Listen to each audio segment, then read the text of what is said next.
तुटती बंधने उभयलोकी कीर्ती जेणे भाव ज्यांच्या गाठी त्यासी लाभ उठा उठी येणे तुटती बंधने उभयलोकी कीर्ती जेणे तुका म्हणे भोळा जिंकू जाणे कळी काळा येणे तुटती बंधने उभयलोकी कीर्ती जेणे विठ्ठल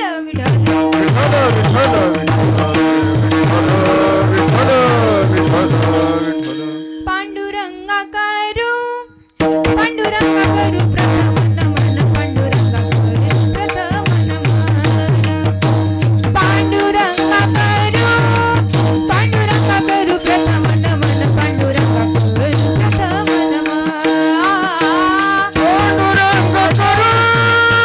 पांडुरंगा करू प्रथम नमन पांडुरंगा करू प्रथम नमन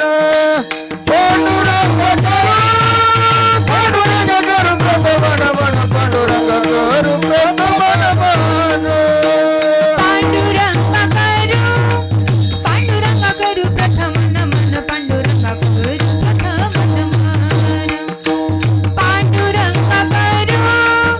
पांडुरंगा करू प्रथम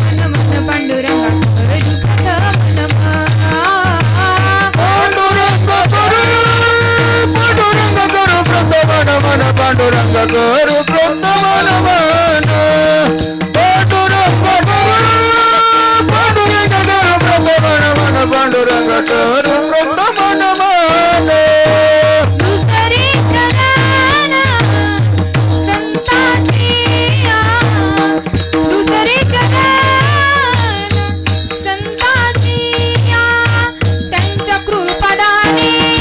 त्यांच्या कृपादाने कथेचा विस्तारू त्यांच्या कृपादाने कथेचा विस्तार त्यांच्या कृपादाने कथेचा विस्तारू त्यांच्या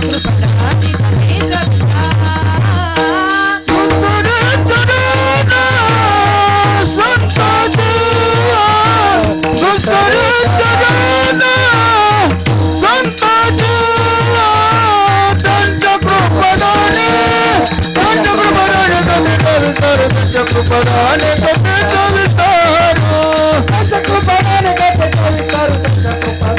कथेचा विस्तारू पांडुरंगा करू प्रथम नमन दुसरे चरण संतांच्या दुसरे चरण संतांच्या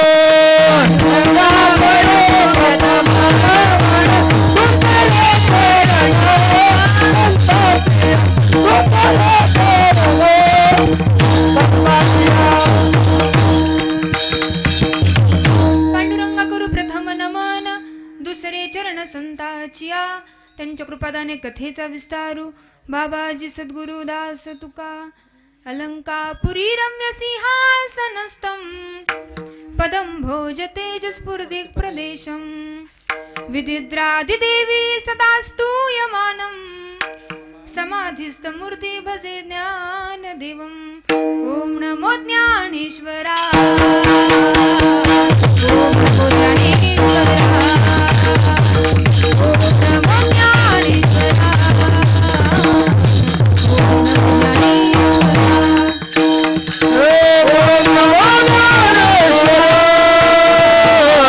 ॐ नमो ज्ञानेश्वरा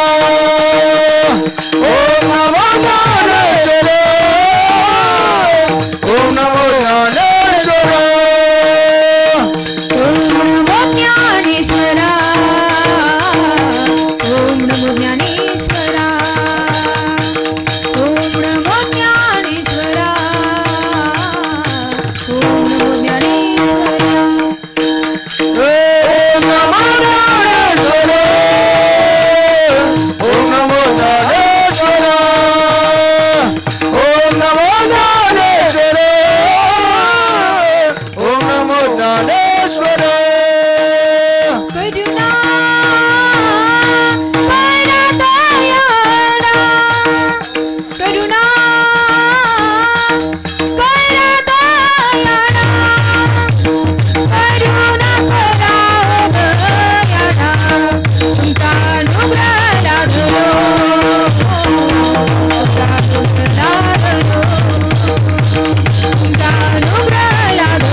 मन झालो चराचरी शांताकारं भुजगशयनं पद्मनाभं सुरेशं विश्वाधारं गगनसदृशं मेघवर्णं शुभांगं लक्ष्मीकान्तं कमलनयनं योगिभिर्ध्यानगम्यं वंदे विष्णु भवभयहरणं सर्वलोकैकनाथं विठ्ठल विठ्ठल विठ्ठल विठ्ठल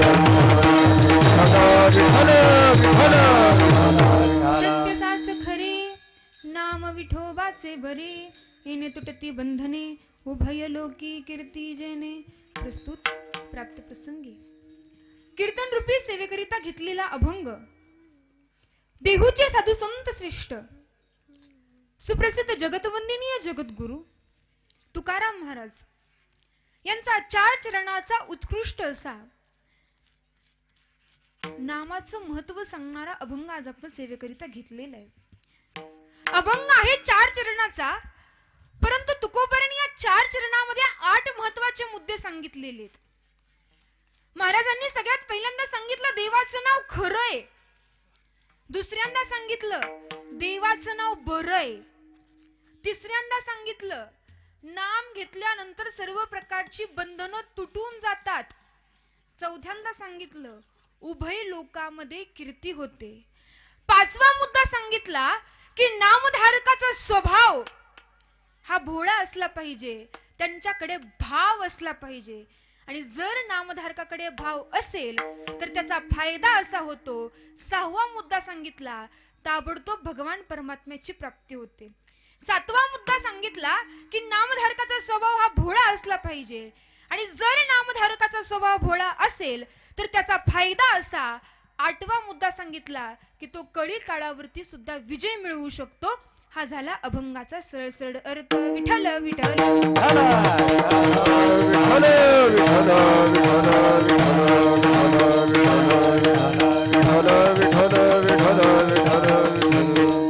सेवेला प्रारंभ करण्यापूर्वी अल्पसा परिहार द्यायचा तो असा की सालावराप्रमाणे चालू असलेला सप्ताह व ग्रंथराज ज्ञानेश्वरी पारायण सोहळा आपल्या जय हनुमान नगर मस्के प्लॉटिंग नळदुर्ग रोड तुळजापूर या ठिकाणी अत्यंत उत्साहामध्ये 3ऱ्या वर्षातील 4थ्या दिवसाची कीर्तन रूपी सेवा तुम्हा सर्वांच्या प्रेमानं आज माझ्या वाट्याला आलेले.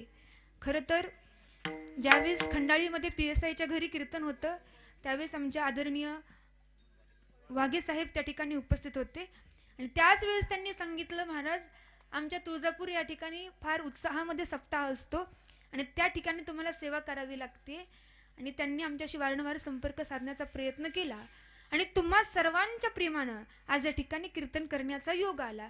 फक्त बालक बोबडा बोले परी मातेसी आवडे या नियमाप्रमाणे तुम्ही सर्व भाविकांनी समजून घ्या. विठ्ठल विठ्ठल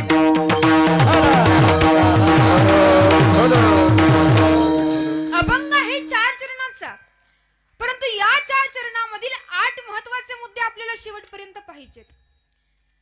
महाराजांनी बघा सगळ्यात पहिल्यांदा सांगितलं देवाचं नाव खरं आहे. सगळ्यांना बारकाईने लक्ष द्या बरं का. खरं म्हणजे काय?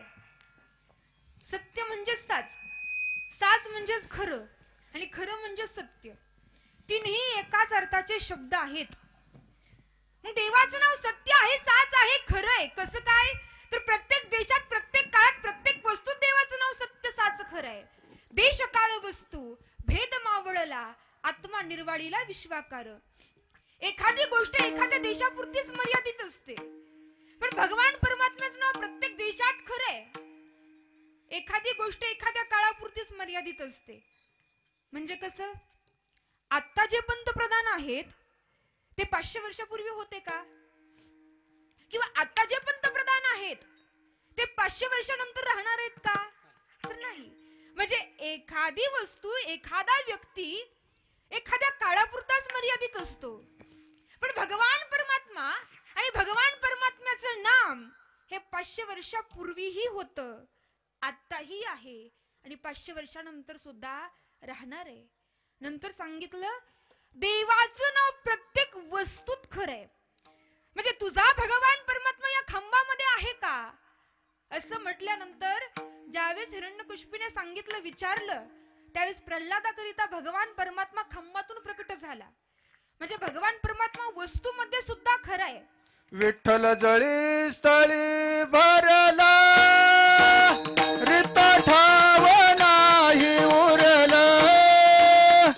आदम्या दृष्टीने पाहिला विठ्ठलाची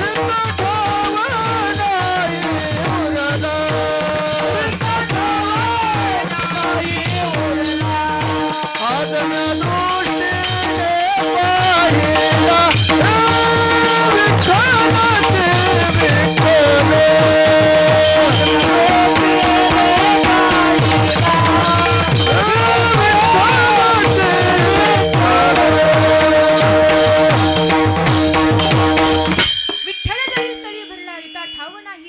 आजम्या दृष्टीने पाहिला विठ्ठलाची. प्रत्येक देशात प्रत्येक काळात प्रत्येक वस्तू भगवान परमात्म्याचं नाव सत्य आहे, साच आहे, खरं आहे. सगळ्यात पहिला आपला मुद्दा आहे की देवाचं नाव खरं आहे. आता या गोष्टीचा विचार केला तर कोट्या पडतात. काही गोष्टी खोट्यात खोट्या, काही गोष्टी खोट्यात खऱ्या, काही गोष्टी खऱ्यात खोट्या आणि काही गोष्टी खऱ्यात खऱ्या. हे कसं ओळीनं तुम्हाला सांगते. सगळ्यात पहिल्यांदा खोट्यात खोट म्हणजे खोटा हा संसार आहे आणि खोट्या संसारामध्ये चित्रपट पाहणं म्हणजे काय झालं, खोट्यात खोट. आता संसार किती खोटा आहे. एका जनार्दनी संसार हा खोटा. हरिस्मरण करा मग कधी नाही तोटा. किंवा दुःख बांधवडी आहे हा संसार, सुखाचा विचार नाही कोटे. असा असणार हा संसार. याच्याकरिता मी बऱ्याच वेळा उदाहरण सांगते. एक पीठ माग्या होता आणि तो एका गावामध्ये गेला. त्या ठिकाणी एक लहानसं पोरग गोट्या खेळत होतं. कॉन्क्रीटचा रस्ता होता, त्याच्यावरती गोट्या खेळत होतं. आणि हा पीठ माग्या ज्यावेळेस त्या ठिकाणी गेला त्यावेळेस त्या पोराच्या खिशामध्ये त्याच्या आईने 1 रुपया कुरकुरे खाण्याकरिता दिलता. तो रुपया त्याने खिशात ठेवलेला आणि गोट्या खेळत असताना चुकून त्याच्या खिशातील तो रुपया खाली पडला. गरंगळत गरंगळत गरंगळत खाली जायला लागला. कुणी पाहिलं, त्या पीठ माग्यानं. तो पळत पळत गेला आणि त्या रुपयावरती आपला पाय ठेवला. त्या पोरानं आईला घरात हाक मारली, अगं आई बघ ना, या पीठ माग्यानं माझा रुपया ढापला. आता आजकालची पोरं फार हुशार असतात बर का. आमच्या इकडचं शेजारचं बारकं पोरग ते आईस्क्रीम वाला आलतो दुपारी. आता उन्हाळ्याचे दिवस चालू आहेत ना. आईस्क्रीम वाला आल्यानंतर ते पळत पळत गेलं. म्हणलं काका मला एक आईस्क्रीम द्या. आईस्क्रीम घेतलं, खाल्लं. नंतर म्हणलं काका मला आणखीन एक आईस्क्रीम द्या. आणखीन एक घेतलं आणि खाल्लं. आणि एवढं खाऊन तो घरी निघाला. काकाने विचारलं, बाळा आईस्क्रीम तू खाल्लं पण आईस्क्रीमचे पैसे कोण देणार. ते पोरग महागारी आलं आणि त्या काकाला काय म्हटलं माहितीये का, काका आईस्क्रीमचे पैसे मी दिले असते पण माझ्या आईने मला सांगितले खायचा प्यायचा किती पण लाड पण पैशाचा लाड अजिबात नाही. एवढे पोरं हुशार असतात. मी बऱ्याच वेळा विनोदानं सांगते. एक बंड्या नावाचं पोरग शाळेमध्ये जायचं पण 4 वर्ष झालं तरी 10वीतच बसत होतं. पुढच्या वर्गातच सरत नव्हतं. म्हणून अशा प्रसंगामध्ये वडिलांनी सांगितलं, हे बघ बंड्या, तू जर ह्या वेळेस पास नाही झाला तर तुला मी खूप मारणार आहे. पुढे सरकून बसा, या पुढे उठून बसा. कीर्तनात पुन्हा विक्षेप करू नका, एकदाच बसून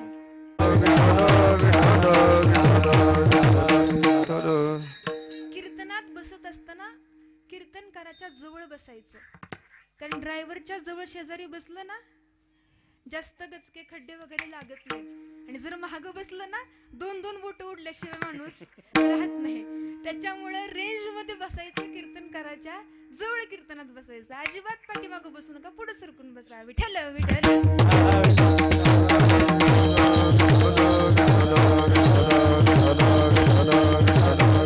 मी काय सांगते तुम्हाला, कीर्तन माझा मुद्दा असा आहे. ते बंड्या नावाचं पोरग शाळेमध्ये सतत नापास व्हायचं. वडिलांना सांगितलं, बंड्या तू जर या वर्षी नापास झाला तर तुझं काय खरं नाही. त्यांना अभ्यास केला पण डोकं चालत नव्हतं.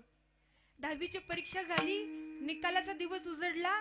बंड्याला माहित होतं आपलं विषय जाणार आहेत, पण वडील मारणार आहेत हे सुद्धा माहित होतं.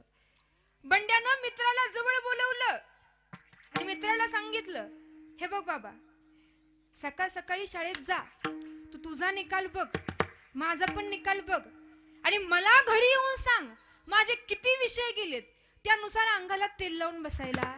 बरं, वडील मारणार होते ना, पण बंड्याचा मित्र म्हटला, तुला मला सांगायचं म्हटलं, आणि जर समजा तुझ्या शेजारी तुझे वडील बसले असले, आई बसली असली, तर मी कसं सांगणार की तुझा 1 विषय गेलाय, 2 विषय गेलेत, 3 विषय गेलेत. आपल्याला काहीतरी ट्रिक तयार करावी लागेल ना. दोघांनी मिळून एक ट्रिक तयार केली. त्यांनी सांगितलं, 1 विषय गेला की म्हणायचं श्री, काय म्हणायचं? 2 विषय गेले की म्हणायचं राम, काय म्हणायचं? राम. 3 विषय गेले की म्हणायचं विठ्ठल. ठरलं बर का. बंड्याचा मित्र शाळेत गेला, स्वतःचा निकाल बघितला, बंड्याचा निकाल बघितला, घरी आला. बंड्याचे वडील शेजारी बसलेले. बंड्याने नजरेनं खुणवलं, काय झालं? आता काय ठरलेलं? 1 विषय गेल्यावर काय म्हणायचं? श्री. 2 विषय गेल्यावर आणि 3 विषय गेल्यावर विठ्ठल. बंड्याचा मित्र म्हटला, पुंडलिक वरदे विठ्ठल श्री ज्ञानदेव तुकाराम. म्हणजे काय, सगळेच विषय गेलेले होते. आजकालची पोरं एवढी हुशार असतात. सांगायचा सिद्धांत काय, त्या बारक्या पोरानं घरामध्ये आईला हाक मारली, अगं आई बघ ना, या पीठ माग्यानं माझा रुपया ढापला. आता तीही त्याचीच आई. ती आई म्हटली, अरे ढापला तर ढापू दे, खोटाच होता तो. जसं त्या पीठ माग्याला कळलं ना हा रुपया खोटा आहे, त्यांना आपला पाय बाजूला सरला आणि तिथून निघून गेला. माझा दृष्टांत संपला. सिद्धांत आहे का, जोपर्यंत त्या पीठ माग्याला वाटत होतं की हा रुपया खरा आहे, तोपर्यंत तो त्या रुपयावरती पाय देऊन उभा राहिलेला. पण ज्यावेळेस त्याला समजलं की हा रुपया खोटा आहे, त्यावेळेस त्यांना आपला पाय बाजूला सारला आणि तिथून निघून गेला. त्याच पद्धतीनं आपल्याला सुद्धा वाटतं की हा संसार खरा आहे, म्हणून या संसाराला धरून आपण बसलेलो आहोत. पण ज्यावेळेस आपल्याला समजेल की हा संसार खोटा आहे, त्यावेळेस नक्कीच आपण संसार सोडून परमार्थाला लागल्याशिवाय राहणार नाही. महाराज सांगतात, संसार किती खोटा आहे. लटिका व्यवहार सर्व हा संसार, लटिका व्यवहार सर्व हा संसार, लटिका व्यवहार सर्व संसार, लटिका व्यवहार सर्व संसार, लटिका व्यवहार सर्व संसार, लटिका व्यवहार सर्व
स्त्री संसाराला कंटाळली. ती म्हटली काय करावं, दररोज नवरा दारू पिऊन येतोय मला मारतोय, दारू पिऊन येतोय मला मारतोय, आता जगूनच काय उपयोग नाही, मी मरून जाते. असं तिनं ठरवलं. रात्रीची वेळ होती, 12 वाजलेल्या. रातकिड्यांचा किरकिर किरकिर करणारा आवाज होता. कुत्री भुंकत होती. अमावस्याची रात्र आहे, काळा कुट्ट पडलेला अंधार आहे. तिनं हातामध्ये कंदील घेतला आणि झपझप झपझप पावले टाकत निघाली. कुठं? मरायला. आणि त्यावेळेस रात्रीच्या वेळी एक शेतकरी शेतावरती पाणी धरत होता. त्या शेतकऱ्यानं तिला पाहिलं. शेतकऱ्यानं उद्गार काढलं, का हो ताई, एवढ्या रात्रीचं कुठं चाललंय? ती म्हटली काय करावं, दररोज नवरा दारू पिऊन येतोय आणि मला मारतोय, आता मला जगायचंच नाही, मी मरायला चाललीये. शेतकरी म्हटला, तुम्ही मरायला चाललाय ना? हो म्हटली, मी मरायला चाललीये. मग हातात कंदील का घेतलाय? अहो म्हटली, विचूकाटीची भीती आहे, एखादा विंच येऊन चावला, एखादा साप येऊन चावला, काय करावं? म्हणजे काय, महाराजांचं प्रमाण सांगते, भय वाटे पर न सुटे हा संसार. परंतु संसार हा खोटा सांगितलाय. आणि या खोट्या संसारामध्ये लक्ष द्या सगळ्यांनी, चित्रपट पाहणं. चित्रपट काय खरा असतो का? नाही ना. खोट्यात खोटं झालं. दुसरा प्रकार, खोट्यात खरं. खोटा हा संसार आणि या संसारातील प्रत्येकाचा जीव हा खरा आहे. का तर प्रत्येक जीवामध्ये भगवान परमात्म्याचा अंश आहे. महाराज वर्णन करतात, एक हरी आत्मा जीव शिव समा, एक हरी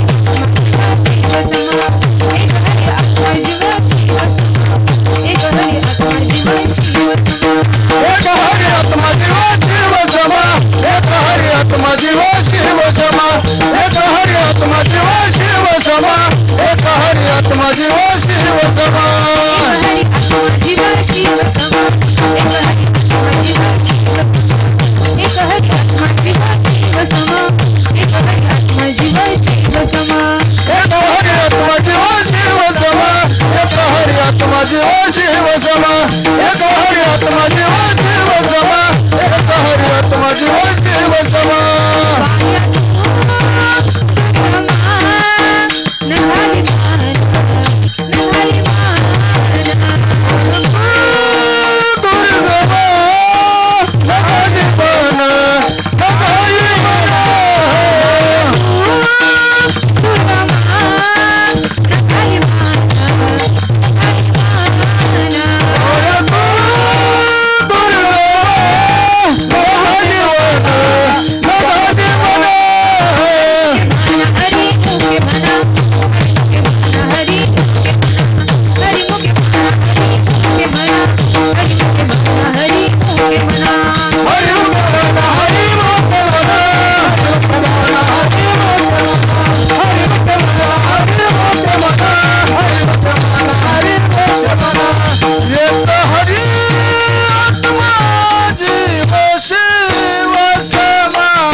जीव शिवसमवाया तो दुर्गम न घाली मन.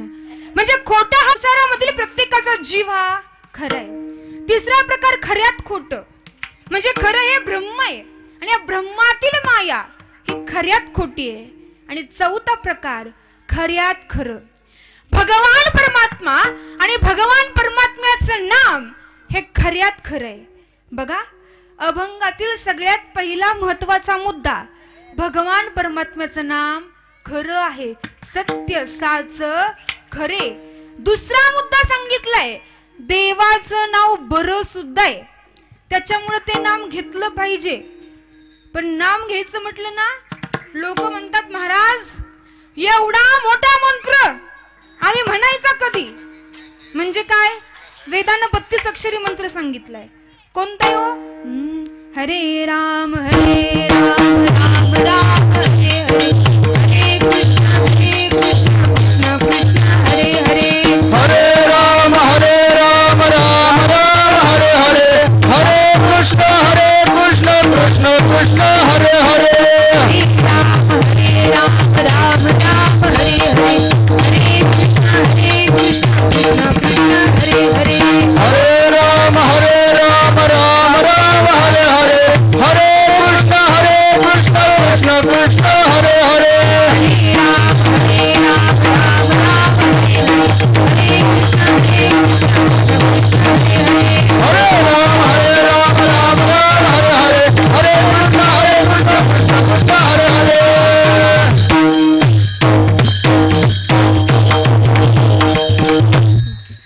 कोणालाच म्हणावं लागलं नाही टाळी वाजवा, मुखानं नाम घ्या. बाहेर कीर्तन असलं ना, अहो टाळी वाजवा, अहो मुखानं नाम घ्या. पण इथं कोणालाच म्हणावं लागलं नाही. प्रत्येकाच्या हाताने टाळी वाजते, प्रत्येक जण मुखानं नाम घेते. आनंद वाटतो मला. आपण जर पाहिलं तर एवढा मोठा 32 अक्षरी मंत्र तयार केला. म्हणून लोक म्हटली, महाराज एवढा मोठा मंत्र आम्ही म्हणायचा कधी? बारका करा. 22 अक्षरी केला. श्री कृष्ण गोविंद हरे मुरारी, हे नाथ नारायण वासुदेव. लोक म्हटली, नाही महाराज हाही मंत्र मोठाच होतोय, आणखीन बारका करा. 12 अक्षरी केला. रामकृष्ण हरी विठ्ठल केशवा मंत्र हा जपावा सर्व काळ. लोक म्हटली, महाराज हाही मंत्र मोठाच झाला हो, आणखीन बारका करा. 6 अक्षरी केला. रामकृष्ण हरी. नाही महाराज हाही मंत्र मोठाच आहे, आणखीन बारका करा. 3 अक्षरी केला. विठ्ठल. अहो महाराज हाही मंत्र मोठा होतोय. महाराजांनी 2 अक्षरी मंत्र सांगितला. राम राम राम 2 अक्षरे, सुलभ आणि सोपारे किंवा सुलभ आणि साचारे. महाराज म्हटला, रे एवढं 2 अक्षरी मंत्र तरी तुम्ही मुखानं म्हणा, कारण राम नावामध्ये एवढी मोठी ताकद आहे. कीर्तनाची सुरुवात ही राम शब्दापासून आहे आणि कीर्तनाचा शेवट हा राम शब्दापाशी. सुरुवात आहे रामकृष्ण हरी आणि शेवट आहे ज्ञानदेव तुकाराम. राम नामाची ताकद आहे का? राम म्हणायचं म्हटलं की ओठ मिटून राम म्हणता येत नाही.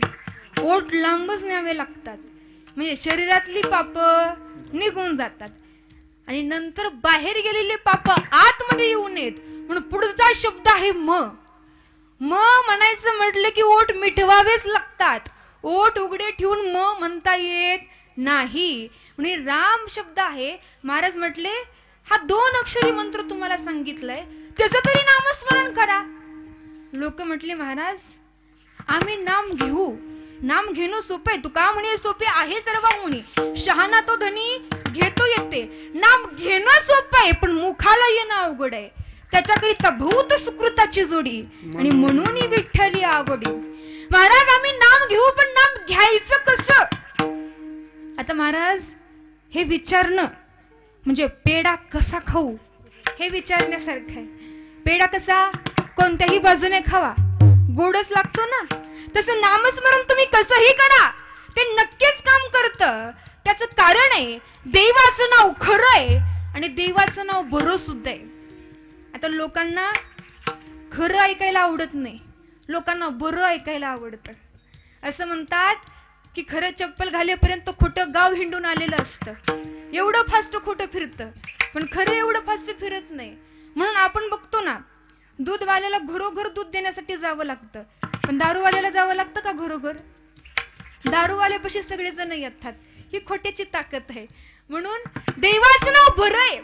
आता या बऱ्यावरनं पुन्हा खोटे आहेत. काही गोष्टी खऱ्या आहेत पण बऱ्या नाहीत, काही गोष्टी बऱ्या आहेत पण खऱ्या नाहीत, काही गोष्टी खऱ्याही नाहीत आणि बऱ्याही नाहीत. आणि चौथा मुद्दा, काही गोष्टी खऱ्या सुद्धा आहेत आणि बऱ्या सुद्धा आहेत. सगळ्यात पहिल्यांदा खरं आहे पण बरं नाही. साप नाग प्रत्येकाला माहित आहे, तो खरा आहे ना. पण त्यानं विचार केला, तुळजापूरमध्ये आईच्या प्रांगणामध्ये एवढा सुंदर असा हा सप्ताह चालू आहे, आपण जावं आणि इथं येऊन कीर्तन ऐकायला फणी काढून बसावं. त्या नागानं ठरवलं तो नाग खराय, पण कीर्तन ऐकायला इथं येऊन बसल्यावर बरं आहे का? नाही ना. कोरोना खरा होता पण झाल्यावर बरा होता का? या कोरोनाने शिकवले चांगल्या गोष्टीची लस टोचून घ्यावी लागते आणि वाईटाचा व्हायरस आपोआप पसरतो. म्हणून सांगायचा मुद्दा काय, काही गोष्टी खऱ्या आहेत पण बऱ्या नाहीत. दुसरा मुद्दा, काही गोष्टी बऱ्या आहेत पण खऱ्या नाहीत. चित्रपट आपण पाहतो, पाहायला बरं वाटतं पण ते खरं आहे का? एका माणसाला तंबाखू खाण्याची, सिगारेट ओढण्याची सवय होती. तो चित्रपट सिनेमागृहामध्ये गेला. चित्रपट पाहत असताना त्यानं तंबाखू काढली. आता तंबाखू अशी गोष्टी आहे, सकाळ चालते, दुपार चालते, संध्याकाळ चालते, सोमवार, मंगळवार, बुधवार, गुरुवार, शुक्रवार, शनिवार, रविवार, कोणत्या पण वारी चालते, कोणत्या पण महिन्यात चालते. चतुर्थीला, पौर्णिमेला, अमावस्येला, एकादशीला, प्रत्येकाला तिथीला चालते. रात्री झोपेतनं उठून खाल्ली तरी चालते. अशी असणारी तंबाखू गोष्ट. त्याने तंबाखू खाल्ली पण त्याला सिगारेट ओढण्याची सवय होती. त्यानं सिगारेट ओढण्याकरिता घेतली, परंतु माचीस शोधण्याकरिता खिशात हात घातला. लक्षात आलं काडीपेटी घरीच राहिली. आणि पुढं त्या सिनेमागृहामध्ये थोडस एक रामायणामधला सीन दाखवला जात होता. हनुमंतरायाने लंका जाळली. यानं विचार केला तिथं आग लागली तोपर्यंत आपली सिगारेट पेटवून घेऊया, म्हणजे दुसऱ्याची दाढी जळली तरी चालेल पण आपली बिडी पेटली पाहिजे, अशी काहींची भावना असते ना. सांगायचा मुद्दा काय, कितीही बिडी त्या ठिकाणी पेटवण्याचा प्रयत्न केला, पेटेल का? नाही. ते खोटं आहे सगळं. म्हणजे काही गोष्टी बऱ्या आहेत पण खऱ्या नाहीत. तिसरा मुद्दा, काही गोष्टी बऱ्याही नाहीत आणि खऱ्याही नाहीत. लहानसं लेकरू रडत असेल, झोपत नसेल, जेवण करत नसेल, आई सांगते हे बघ पटकन डोळे झाक नाहीतर बागुल येईल. ते लहानसं लेकरू विचारत आई बागुल कसला का असतो? आई सांगते अरे त्याचे मोठे मोठे कान असतात, वाटीसारखे मोठे डोळे असतात, भयंकर असा विचित्र असणारा तो बागुल आहे. आता मला सांगा त्या लेकराच्या दृष्टीनं तो बागुल बुवा बरा आहे का? नाही. आणि आईच्या दृष्टीनं तो खरा आहे का? नाही. म्हणजे काही गोष्टी बऱ्याही नाहीत आणि खऱ्याही नाहीत, पण भगवान परमात्मा आणि भगवान परमात्म्याचं नाम हे बरही आहे आणि खरंही आहे. शरीर संपत्ती मृगजळ भान जाईल नासोन खरे नव्हे, म्हणून देवाचं नाव खरं आहे. आणि या अभंगातील दुसरा मुद्दा, देवाचं नाव बरं आहे अभंगाच्या प्रथम चरणामध्ये. सत्य सत्य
बरं आहे. महाराजांनी दुसऱ्या चरणामध्ये सांगितलं, नाम घेतल्यानंतर सर्व प्रकारची बंधनं तुटून जातात. लक्ष द्या सगळ्यांनी. आता बंधनाचा विचार केला तर बंधनाचे प्रकार आहेत. शारीरिक बंधन, भावनिक बंधन, प्रेमाचं बंधन. त्यातलं शारीरिक बंधन, मनुष्य शारीरिक बंधनातून सुटू शकतो. जसे की छत्रपती शिवाजी महाराज आग्र्यातून सुटले. आता दुर्दैव की संभाजी राजांना आपण सोडवू शकलो नाही. म्हणजे राजांची काय अवस्था केली ती. मुकरब खानानं सैन्य वेढलेलं आहे, मध्ये राजे उभे राहिलेले आहेत आणि त्यावेळेस मुकरब खान म्हणतोय, अरे खींच लो तलवार उसकी.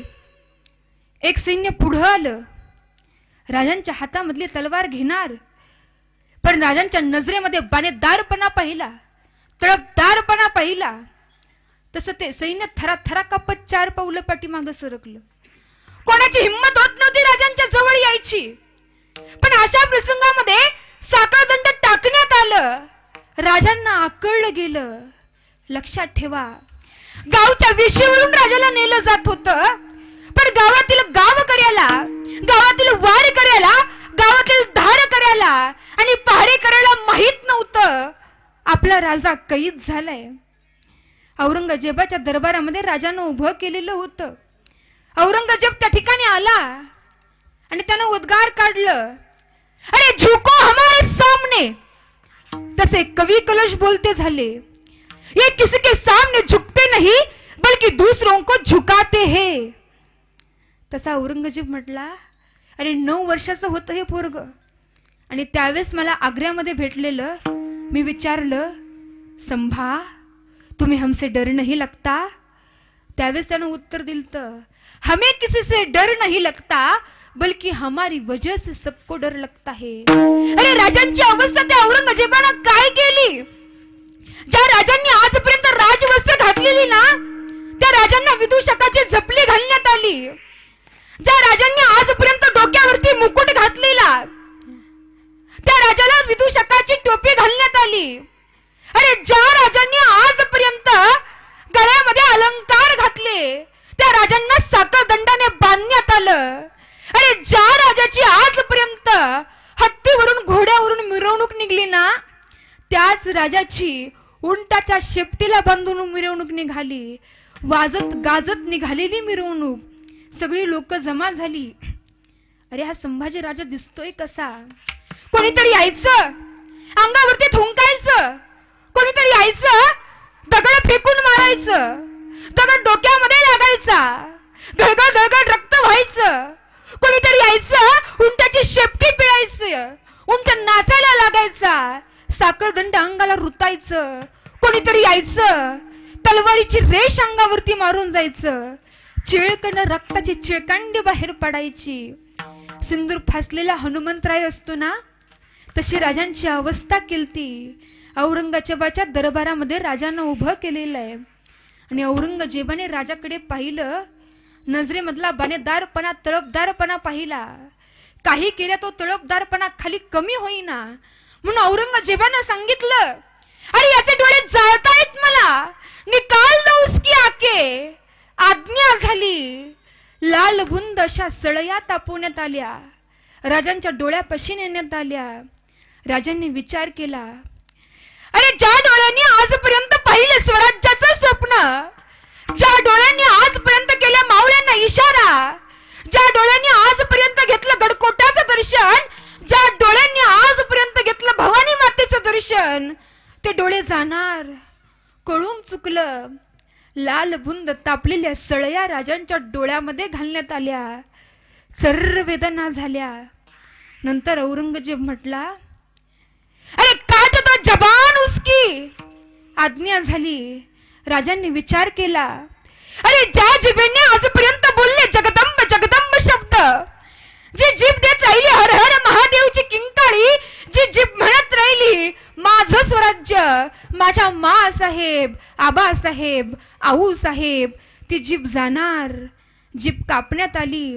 तोंडातून पाठ व्हावं तसं रक्त व्हायला लागलं. अरे राजांची काय अवस्था केली.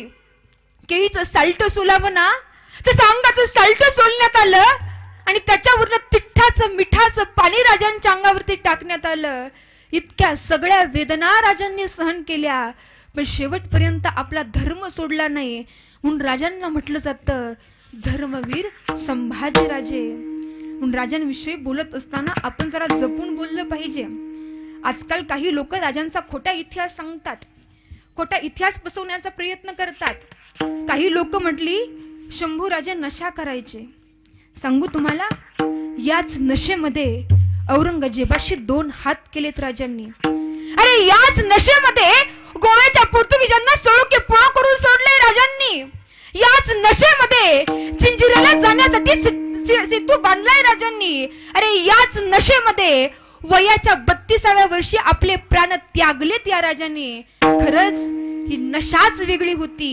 ही नशा होती स्वराज्याची नशा. त्याच्यामुळे लिहिणारा आधी नशेमध्ये होता का ते आपण पाहिलं पाहिजे.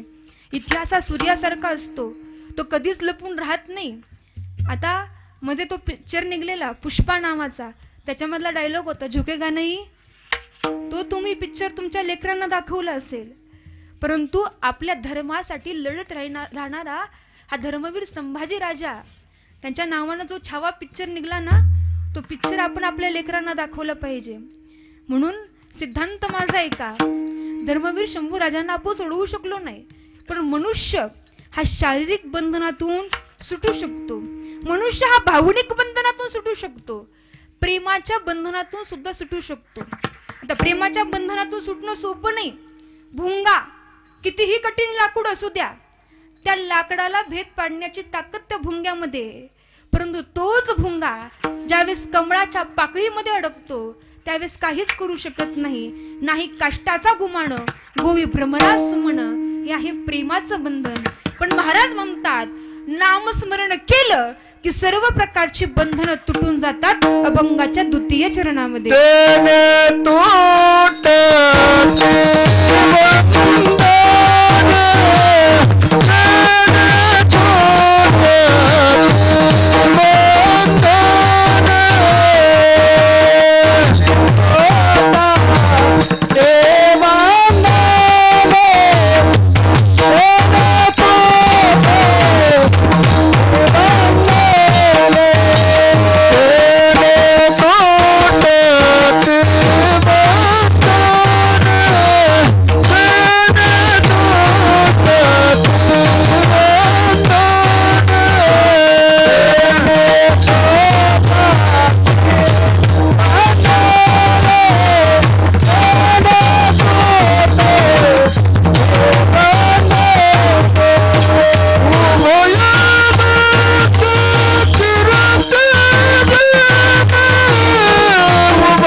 चौथा मुद्दा, उभय लोकांमध्ये कीर्ती होते. आता कीर्तीचा विचार केला तर काहींची सुकीर्ती आणि काहींची कुकीर्ती. सुकीर्ती म्हणजे चांगली कीर्ती आणि कुकीर्ती म्हणजे वाईट कीर्ती. बघा ना, एखाद्या व्यक्तीचं नाव राम असतं, कृष्ण असतं, का तर त्यांची सुकीर्ती आहे.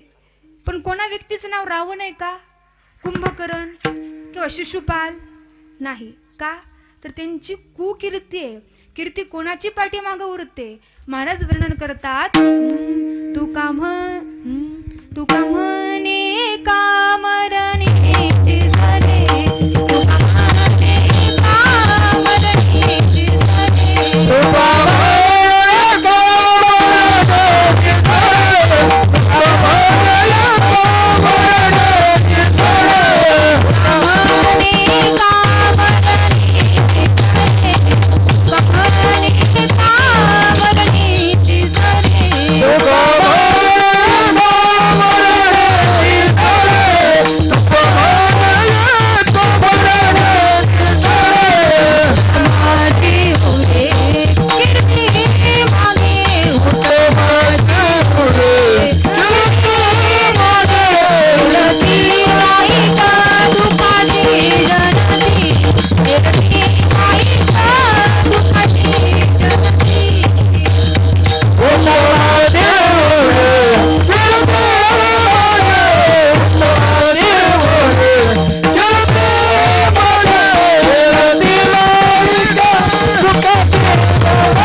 उरते. बघा, अभंगाच्या द्वितीय चरणामध्ये सांगितलं सर्व प्रकारची बंधनं तुटून जातात.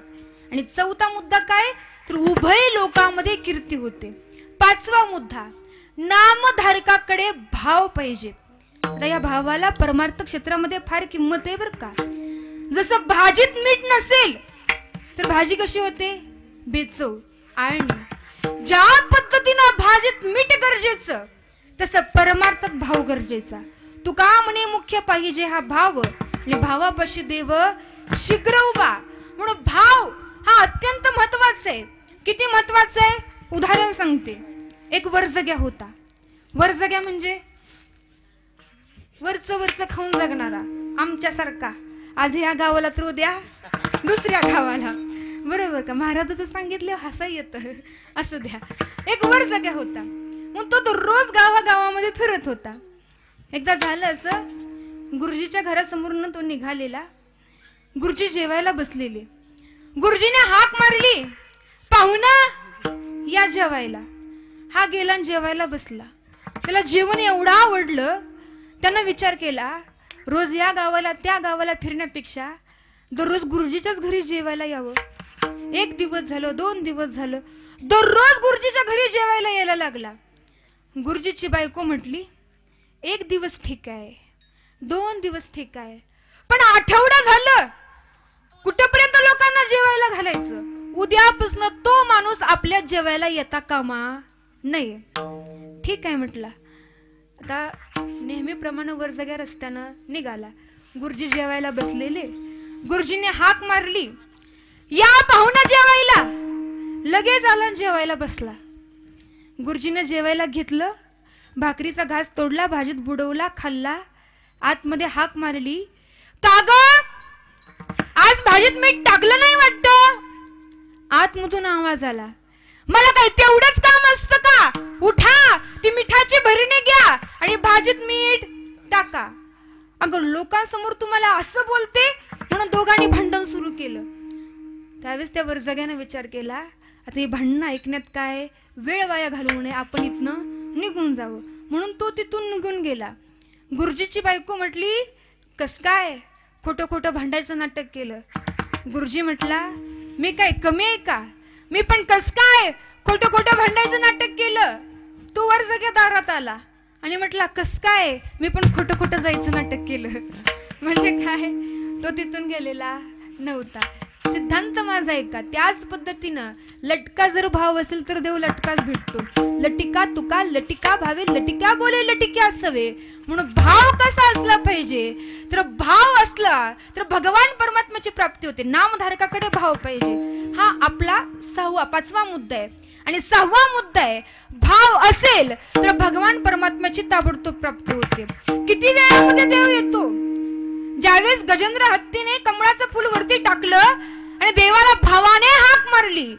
देव जेवायला बसलेले, लक्ष्मी माता जेवायला वाढत होत्या. लक्ष्मी माता विचारतात, कुठे निघाला?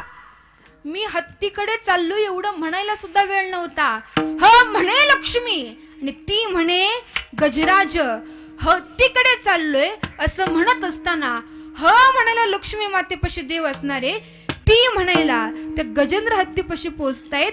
एवढ्या ताबडतोब भगवान परमात्मा प्राप्त होतो. कोटे न पाहता उडी घाले अवचित्ता, मुखी नाम हाती मोक्ष, ऐसी साक्ष बहुतांची. पण त्याकरिता नामधारकाकडे भाव पाहिजे. अभंगाच्या तृतीय चरणामध्ये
आणि महाराजांनी नंतर सांगितलं की नामधारकाचा स्वभाव हा भोळा असला पाहिजे.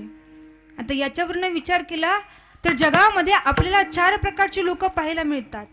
धूर्त, मूर्ख, शहाणा आणि भोळा. बारकाईने लक्ष द्या बरं का. सगळ्यात पहिला प्रकार धूर्त. धूर्त म्हणजे काय? दुसऱ्याचं नुकसान झालं तरी चालेल पण माझं चांगलंच झालं पाहिजे. अशी जो लोक विचार करतात ना त्यांना म्हटलं जातं धूर्त. दुसरा प्रकार, अशांना देव भेटत नाही. दुसरा प्रकार मूर्ख. हा धूर्तापेक्षा बरा, कारण याला स्वतःचंही चांगलं झालेलं कळत नाही आणि दुसऱ्याचंही चांगलं झालेलं कळत नाही. स्वतःचंही वाटोळं झालेलं कळत नाही आणि दुसऱ्याचंही वाटोळं झालेलं कळत नाही. अशांनाही देव भेटत नाही. तिसरा प्रकार शहाणा, म्हणजे स्वतःच्या फायद्याबरोबर दुसऱ्याच्या फायद्याचा विचार करतो ना त्याला म्हटलं जातं शहाणा. अशांना सहज देव भेटत नाही. आणि चौथा प्रकार आहे तो म्हणजे भोळा. भोळा म्हणजे काय? स्वतःचं नुकसान झालं तरी चालेल पण पुढच्याचं चांगलंच झालं पाहिजे ही भावना ज्यांच्या अंतःकरणामध्ये असते ना त्याला म्हटलं जातं भोळा. भोळा म्हणजे असं नाही की त्याला काहीच कळत नाही. भोळा म्हणजे माऊली वर्णन करतात वारियांची धाव तैसे सरळ भाव शंका आणि हाव नाही जया. वारा कसा सगळीकडे मिक्स होतो ना तसा भोळा माणूस असतो. भोळा म्हणजे काय तर सरळ स्वभावाचा, इतरांबद्दल अंतःकरणामध्ये कपट नसणार मनुष्य म्हणजे कपटरहित मनुष्य त्याला म्हटलं जातं भोळा. आणि अशांना भगवान परमात्म्याची प्राप्ती होते. हरिपद प्राप्ती भोळ्या भाविकांशी आणि अभिमानी यांचे कर भावास. या ठिकाणी परमार्थामध्ये अभिमान चालत नाही.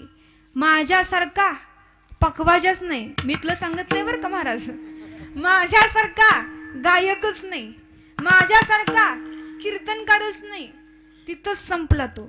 अभिमान परमार्थात चालत नाही. महाराज म्हणतात घागरभर दूध असेल आणि त्या दुधामध्ये एक दारूचा थेंब जरी पडला ना तर ते घागरभर दूध पिण्यास योग्य राहत नाही. त्याच पद्धतीनं एखाद्यानं तुम्हाला कितीही ज्ञानाच्या गोष्टी सांगू द्यात पण सांगणाऱ्याच्या अंतःकरणात अहंकार असेल ना तर त्या ज्ञानाच्या गोष्टी ऐकून काही उपयोग नाही.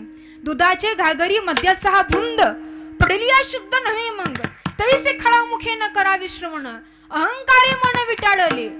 महाराज दुसरा दृष्टांत देतात. सौंदर्याची 32 लक्षणं सांगितलेली पण त्यात नाकच नसेल ना तर ती 32 लक्षणं वाया गेलेली सारखी आहेत. महाराज वर्णन करतात काय करावी ती 32 नाक नाही देणे वाया गेले, नाक नाही देणे वाया गेले, नाक नाही देणे वाया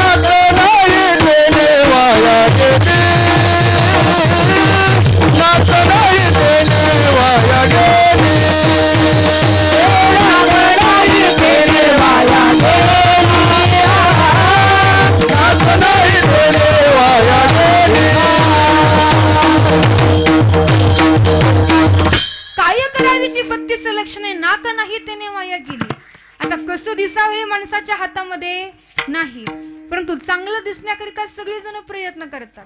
म्हणूनच महिला मंडळ सुंदर दिसण्यासाठी कुठे जाता? तुम्हाला पण माहित आहे ब्युटी पार्लर नाही ते जादूचं दुकान आहे. कारण आज जाताना महिला वेगळीच दिसते आणि बाहेर आले की वेगळीच दिसते. पण माझं वाक्य आहे का बाहेरून तुम्ही कितीही सुंदर दिसण्याचा प्रयत्न करा आणि कितीही सौंदर्य प्रसाधनाची साधनं वापरा, जर तुमच्या अंतःकरणामध्ये मलिनता असेल, जर तुमच्या अंतःकरणामध्ये कपट असेल ना तर या सुंदर दिसण्याचा काही उपयोग होत नाही.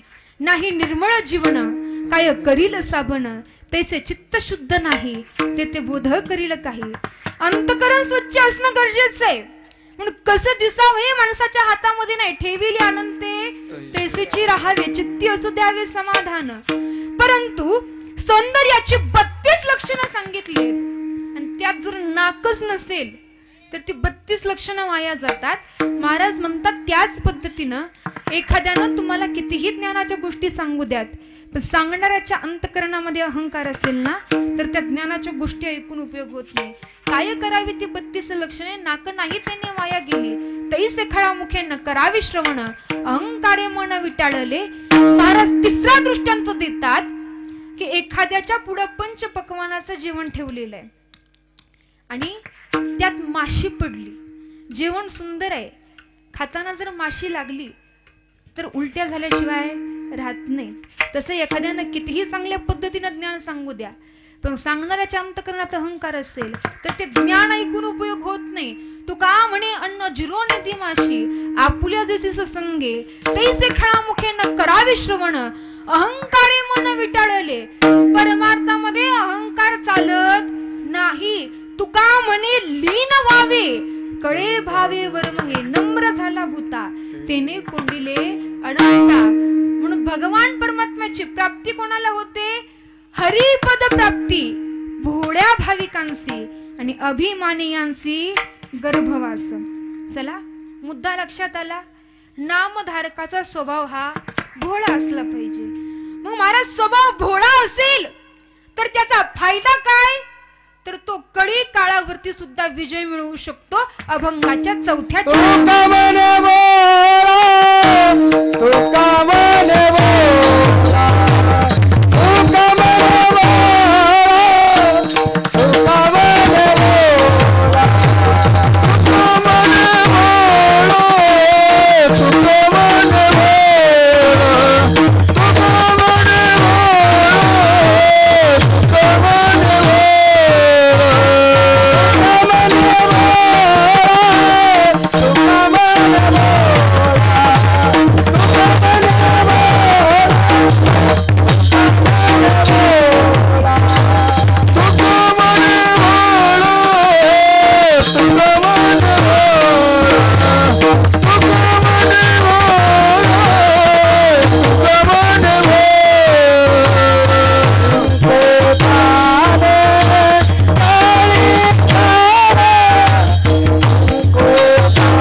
चौथ्या चरणाच्या उत्तरामध्ये सांगतात की तो कळी काळावरती सुद्धा विजय मिळवू शकतो.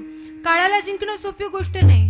काळाला जिंकले ते फक्त संतांनी, भोळ्या भाविकांनी. म्हणून आपण पाहिलं तर तुकोबऱ्या ज्यावेळेस वैकुंठाला चाललेत त्यावेळेस काळ तुकोबऱ्याला येण्याकरिता आलता, पण तुकोबऱ्या त्या काळाला जवळ बोलवतात, काळाचं मुंडकं खाली घालतात आणि काळाच्या मुंडक्यावरती पाय देऊन विमानात चढतात. जगा काळ खाय आम्ही माता दिला पाय, आम्ही माता दिला पाय, आम्ही माता दिला पाय. जगा काळ खाय आम्ही माता दिला पाय, आम्ही माता दिला पाय, आम्ही माता दिला